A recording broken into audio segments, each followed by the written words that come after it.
Hi everyone, it's Teresa. And this is Emily, and we're the Unicorn Society. And today we decided to do a special Halloween edition. Halloween has just passed, but we decided to do like a story time for you guys. Like some Halloween related stuff, something spooky, something fun. And then Teresa decided to do her special little creation, and she'll share with you what it is. Yeah, so I saw this on TV some time ago, like years ago, the special snack. It's like a DIY snack. And basically what we're gonna do is use Fritos that's already seasoned and put tomato, lime, onion, and pepper into it to make kind of like a salsa nacho snack, except without cheese. And you get to eat it with a bowl and a spoon. Yep. Once we mix everything together. I'm very excited because I've never tried it before. Yeah, and me neither. I've only thought about it in my brain. So, let's get started. Okay, let's do this. There's just freshly chopped tomatoes. It's organic. Dump it all in there. And then what's next? Onion. Freshly chopped onions. That's always good. And then lastly, we have one sliced lime in half. So we're just gonna put on the lime juice. Make sure to get all the juice out.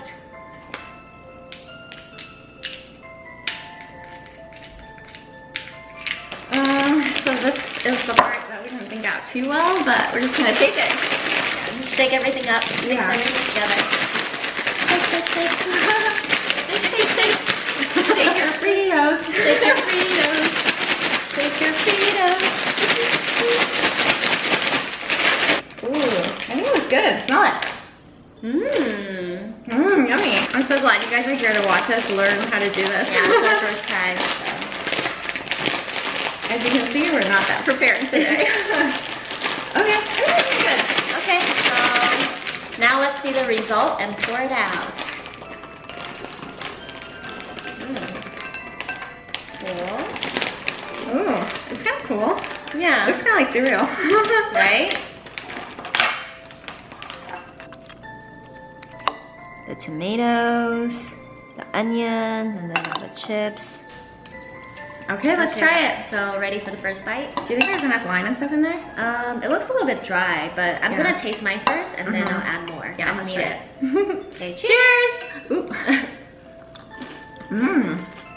I dig it. A little bit more lime for me, but it's perfectly seasoned. I really love the texture a lot. Do you want some lime? Love the lime. I will actually do more pepper as well. You know what we should have gotten? We should have gotten like a hot sauce. Should we put in Sriracha? Do you have Tapatio? Maybe, let me check. Tapatio will be perfect for this. Tapatio or Tabasco. Because the spice or the kick is definitely what's missing right now. Nope, I don't have it. But what do you think about Sriracha? Let's do it. I think Sriracha would be great. Yeah. Oh yeah. When have you ever put Sriracha in something and you're not like, taste good? Yeah. Seriously. Why would you be, yeah. And talking about Sriracha, I recently went on a Sriracha chili grinding tour, and they had Sriracha flavored ice cream. But I think what they did was just put like chili in the ice cream, so it's just spicy ice cream. But was it was good? Surprisingly good. I actually like it. Okay, this looks fantastic. If you want more, it's right here. All right. Now let's try it. Yep. It's perfect now. So good. I love the different texture. Like the crunch of the chip, plus like the juiciness from the tomatoes, and also that crisp from the onion. So yeah, good. definitely. Like so much crunch. I think the only thing I would change for next time is that I would add some cilantro. Give it some color, then all of a sudden it would be instantly more gourmet. Most definitely. But other than that, it's pretty perfect. Look at what I just did. Yeah, that's all Sriracha right there. You're right. I want some more too. You can never have too much Sriracha. So, shall we get into story time? Oh yeah. That's what this episode is about. Spooky edition. Okay. Okay, so when I think of spooky, I think of like tarot card reading or like psychic experience and paranormal. So let's start with like paranormal. What's like the scariest thing that's ever happened to you? I can't say I've ever seen a ghost or anything like that. Which, I mean, I would be pretty scared if I saw a ghost, but I really, really want to at least once. At least once. Yeah, but you know, just to know that it's real or not real, you know? There's some people out there who claim that they see ghosts all the time, like they just have that ability or that vision to be able to see it. And I'm like, I'm kind of like you, where I'm like curious and scared at the same time, but I definitely do not want the ability to see them all the time. I think that would just like ruin my life. For me, the scariest story. So it'll be like a paranormal experience. So there's, I used to work for a corporate office, and in the office, it's said to be haunted. What? And that there's people in there who have the ability to see ghosts, said that they've seen ghosts, especially near the gym area or in the bathroom area. And for me, I'm someone who cannot see ghosts, knock on wood, because I don't want to ever have that ability. But so I was at gym one morning. I came super early, and then so first I went to use the restroom in the gym, and I came out, and then I start straightening my hair because I went in super early to work out, and I just wanted to get ready before work. And then I plugged everything in, and I started doing my hair, and I was sure that no one came in and that there was nobody in the bathroom stalls. Then I heard someone pushed open the stall really hard, and I jumped and I unplugged my hair straightener and just ran. I was like, I am not staying here, especially hearing all these like ghost stories that other people's been telling me. Like they said that they've seen like spirits in like the gym area, in the bathroom. So I was just like, no, I'm getting out of here.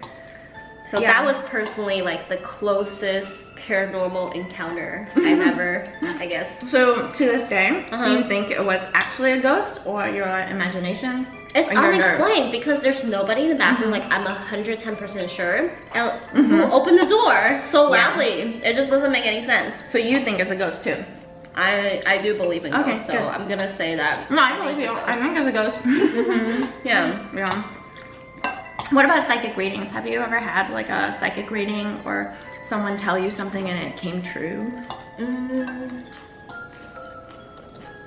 So far, I feel like, because when you're younger, like I'm Asian and I was from Taiwan, and that my mom is like very superstitious.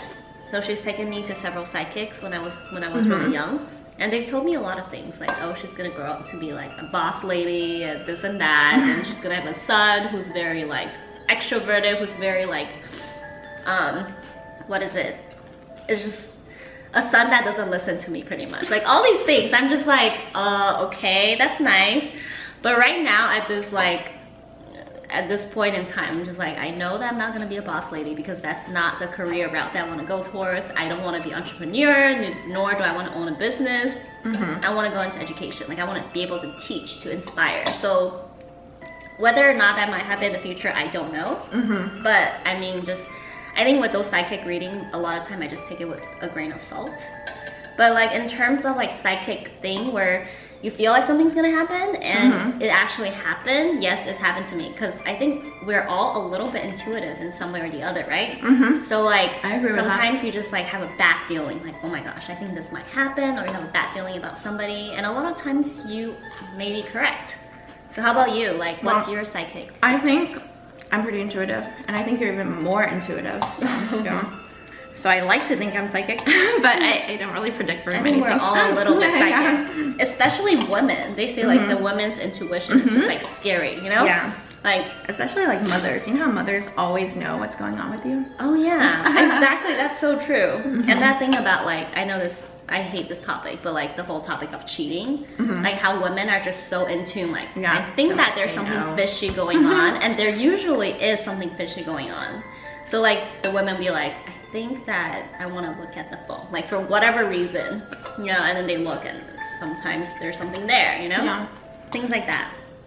So I can tell you guys some, I've been to a couple of psychics and I can't remember them all, but one thing that has stood out to me and is most relevant to me at the moment is I think 2 psychics have said that my dog's gonna be pretty famous, that she's gonna be a celebrity. And it's true. Well, I mean, it hasn't really happened yet. She has 11,000 followers. On Instagram, her name is Sushi Said, like that's what she said. But she's not super famous yet, so I'm still waiting on that one. But I can tell you a time when I was psychic. I've had some times where I made a prediction and it came true. Usually for me, it comes in a dream, and it's only happened like maybe twice, maybe 3 times. But I'll just tell you like one of them. And at the time, there was this boy I liked. We're just gonna call him John. So I liked him, and he was dating a girl at the time, right? And I had a dream where they break up. Do you know the story already? I think you told me before, yeah. Yeah, so that they were gonna break up. And then so the next day or that night, I saw him and I said, oh, guess what? I had a dream. I was trying to play it cool because I didn't want him to think that I liked him and was creepy, and had a dream about him and his girlfriend. So I said, oh, I had a dream. A lot of things happened in the dream, and one of the things that happened is that you and your girlfriend broke up. Don't be mad at me, you know, that's what I told him. And then the next day, what did he say about that? He was just like, oh, interesting. He's, yeah. Interesting. The next day, he comes to me and he goes, Teresa, your dream came true. She broke up with me. Oh my and I was God. like, what I said was, ah, you're so funny. Oh my God, I was thinking that it would have been like if he were to be the one to break up with the girl, then it's not accurate because you told him the dream. Maybe in his head he's like, maybe this girl liked me, because why would she want us to break up? Or something, you know? So then he goes on then, because it's already in his head, then he goes on to break up with her, then it's not the same. But for her to break up with him, that's kind of scary. Yeah, so I thought he was joking with me just to make me feel psychic or something. Yeah. And I left thinking, haha, you're so funny, and I left. Yeah. I went home and I still thought he was joking. And then later, people told me, they're like, hey, what you said about John was true. It really did happen. And I was like, oh my God, really? Wait, what's Oh the my reason God. of the breakup though? I don't know. Oh, you don't know. She just I don't know. broke up. Yeah, I'm not sure. But yeah, and then side note is that later we dated for 5 years. When you found out, were you like, yes? That sounds kind of evil, but I mean, I felt a little bit bad. I almost felt like I was responsible, but I didn't do anything, and we were totally friendly. I didn't like, yeah, so I felt, I kind of felt bad. Like I did something, but I know I didn't, you know? What's meant to be will be. If two people, they like each other enough, they will make the effort to make it work. And if it's not strong, then what happens? So to be honest, I guess I was a little bit happy. But for the most part, I was just most impressed because that was one of my first like predictions. I was really impressed. I don't think mine was ever that clear. As in, I dreamed about something, I remembered it, and then it happened. It's never like that, like clear cut. Mine is more like something happens and I'm like, deja vu. And it happens all the time. It happens at least once a month for me. Really? Where something happens, I'm like, oh, I've definitely been here. Like, I've seen this thing somewhere before. So, what's one of the most memorable things for you that ever happened in Halloween? I remember that I loved trick-or-treating when I was a kid. Oh yeah, that's the best. And I wanted to trick-or-treat forever. So I trick-or-treated when I was in college. And then I trick-or-treated even after college. But then that was like the last time, because by then people were like, aren't you too old to be wearing a costume and getting candy? So Oh, we're Asian. Oh yeah, you can go on a little bit longer. We did do it like last year, right? Yeah, you guys we went to like 2 houses. We were pushing Emily to do it because with her costume, you looked 15. Yeah, so it worked. Yeah. What about you? Any fond memory? This year I did something I've never done before, which is pumpkin carving. That was my first time ever doing it, and it's so much fun. Like, for me, I just get the satisfaction of like cleaning out the inside of a pumpkin. I love like digging out all the goodies. So yeah, you can like make any design you possibly want, and as long as you have a good carving knife, you're good. And it's like a great activity to do with your family, your friends. You can have like competition, and you get super creative. You get super creative, yeah. So it's like, yeah, it's a good activity to do, to like bond and spend quality time together and stuff. So yeah. So we're done. We finished our delicious snack that we made. Yeah. That was really good. And then I'm like getting a runny nose because it is really spicy. I put in too much sriracha. But yeah, we hope you guys enjoyed this spooky episode. We kept it pretty PG, nothing too crazy. Yeah, hopefully you don't get nightmares. Yeah. So we'll see you guys next time on another exciting episode. Yeah, we'll see you guys next time. Bye.